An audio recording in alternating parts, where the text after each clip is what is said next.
नजरिया मिला बेलू लड़की दुल्हनिया जैसन रूप सजा बेलू बुढ़वा जुअन का के पागल बना बेलू ए गोरी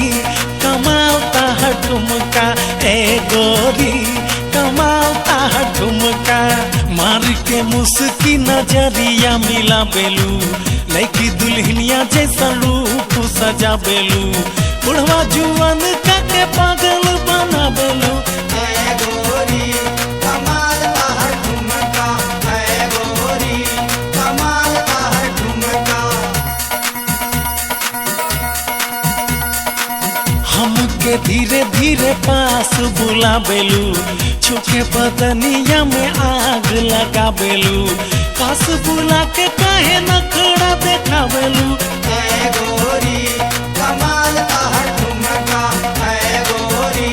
कमाल का है ठुमका।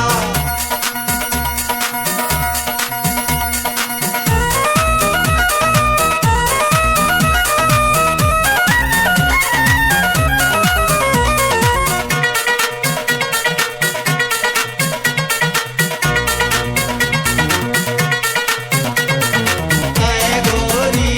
कमाल का है ठुमका ऐ गोरी कमाल का है ठुमका। मार के मुस्की नजरिया मिला बेलू लड़की दुल्हनिया जैसन रूप सजा बेलू बुढ़वा जुअन का के पागल बना बेलू ए गोरी कमाता है ठुमका ए गोरी कमाता है ठुमका ऐ गोरी कमाल का है ठुमका ऐ गोरी कमाल का है ठुमका। ताहर सूरतिया देखी सबे बेहाल बा चंदा से चमके कैसे लड़की बबाल बा तके पटाबे खातिर लइका हजार बा ए गोरी